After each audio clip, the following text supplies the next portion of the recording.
Assalamualaikum warahmatullahi wabarakatuh. Para pemirsa yang dirahmati Allah, baru-baru ini media sosial dihebohkan oleh sebuah peristiwa perkawinan antara seorang muslimah dengan seorang pria beragama Katolik. Peristiwa yang terjadi di sebuah kecamatan di kota Semarang itu menjadi viral karena tidak lumrah dan tidak sesuai dengan undang-undang perkawinan yang berlaku di Indonesia saat ini. Untuk mengetahui peristiwa itu lebih jauh, saya akan mewawancarai seorang Deputi Direktur pada Indonesian Conference on Religion Peace, Bapak Ahmad Nurholis, yang juga seorang peneliti, seorang penulis, dan pengajar studi agama dan perbandingan. Dialah yang bertindak sebagai fasilitator, konselor, sekaligus sebagai penghulu atau pembimbing pernikahan tersebut. Jangan lupa klik like, subscribe, dan tekan tombol loncengnya. Penghulu adalah pejabat yang diberi tugas, tanggung jawab, dan wewenang untuk melakukan pengawasan nikah rujuk menurut agama Islam.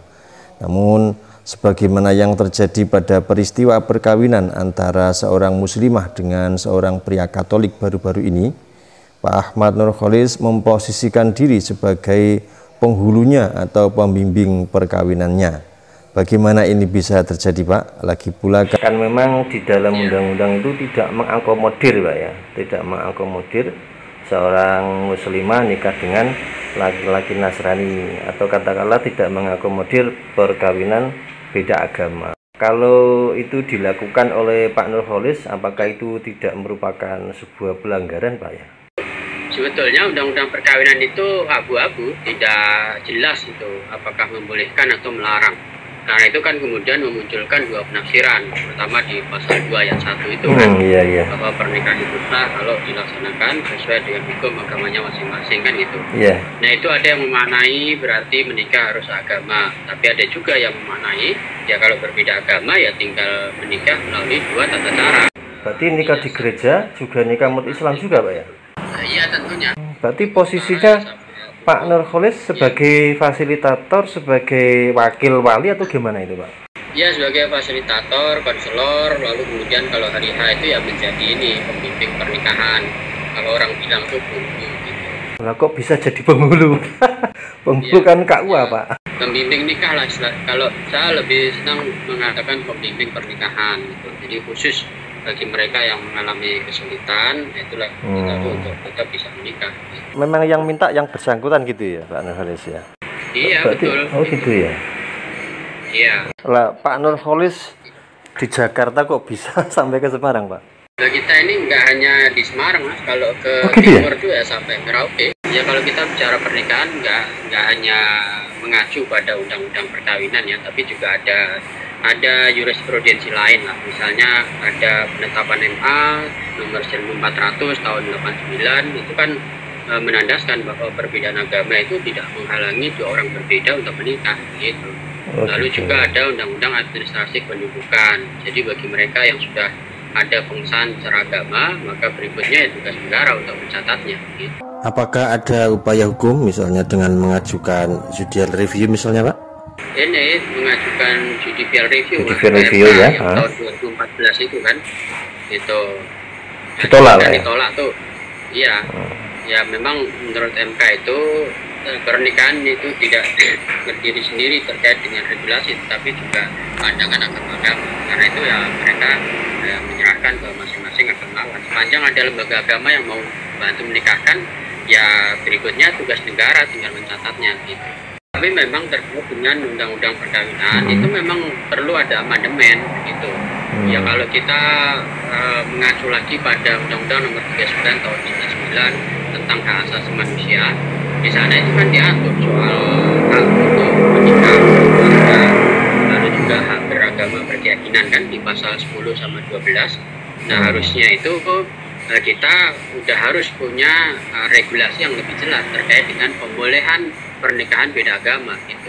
Karena tidak bisa Indonesia itu memiliki aturan yang melarang, karena itu pasti akan bertentangan dengan undang-undang HAM itu gitu. Dan itu hasil ratifikasi terhadap Kovenant Umum tentang HAM. Persoalannya kan itu merupakan perbuatan hukum. Nah, perbuatan hukum itu kan nanti pasti ada akibat hukumnya. Artinya memerlukan pencatatan juga kan. Nanti berakibat juga ketika sudah melahirkan kan juga anak harus membuat akta kelahiran. Nah, itu untuk pencatatannya gimana itu, Pak? Iya, mereka umumnya pasangan berbeda agama itu mencatatkan ke ini Dukcapil, Mas.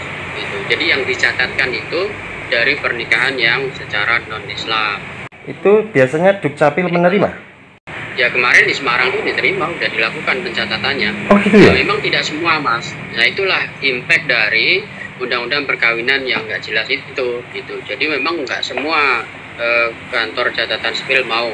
Ada juga yang harus melalui putusan pengadilan dulu. Ya misalnya di Solo itu harus ada putusan pengadilan dulu, baru setelah itu Dukcapil akan mencatat.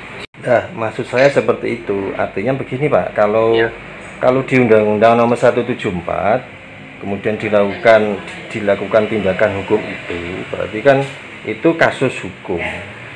Nah, kalau itu menjadi kasus hukum, ya mungkin dalam tata hukum di Indonesia mestinya ya masuk ke PN dulu.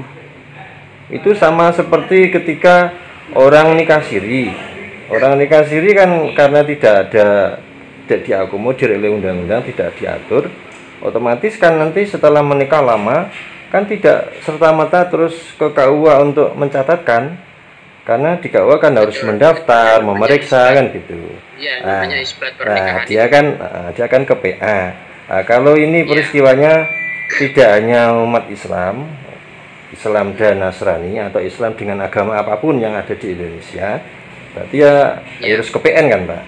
Ya tidak harus. Itu yang terjadi di lapangan tuh begitu, Mas. Begitu kan Dukcapilnya itu memahami secara simpel bahwa apa yang sudah disahkan oleh agamawan atau lembaga agama, maka ya Dukcapil tinggal mencatat aja, begitu. Berarti ke Capil itu permohonan aja gitu, Pak, untuk mencatat?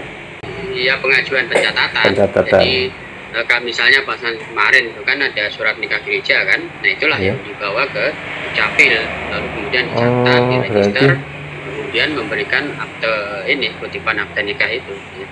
Hukum perkawinan kan tidak hanya mengatur umat Islam saja, mengatur juga pernikahan perkawinan untuk umat agama lain, misalnya Kristen dengan Kristen.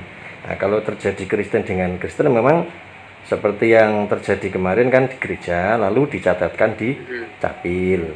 Nah, kalau beda agama, Capil mencatat itu kan juga tidak sesuai juga dengan Undang-Undang Nomor 174, Pak. Itu kok bisa ya? Kok mau ya Capilnya ya? Mereka yang dilihat kan peristiwa pernikahannya, Mas. Jadi Dukcapil itu kan yang dilihat kan pemberkatannya gitu, karena domain mereka kan mencatat pernikahan di luar tata cara Islam kan gitu. Jadi meskipun ada akad nikah, saya juga memberikan surat keterangan, itu nggak mereka ambil begitu, karena yang secara Islam itu bukan domain mereka. Nah begitu, Mas. Pengalaman Pak Nurholis sudah berapa, Pak, menikahkan, memfasilitasi pernikahan seperti itu, Pak? Yang udah menikah itu 1425. Banyak ya? Nah, dari sekian banyak itu semuanya juga mencatatkan ke Capil atau ada yang tidak juga, Pak? Mencatatkan ke Capil. Semuanya ya? Iya. Dari PN kan mengeluarkan penetapan sahnya pernikahan yang bersangkutan. Sekaligus juga mengeluarkan surat perintah ke Dukcapil untuk mencatat pasangan tersebut.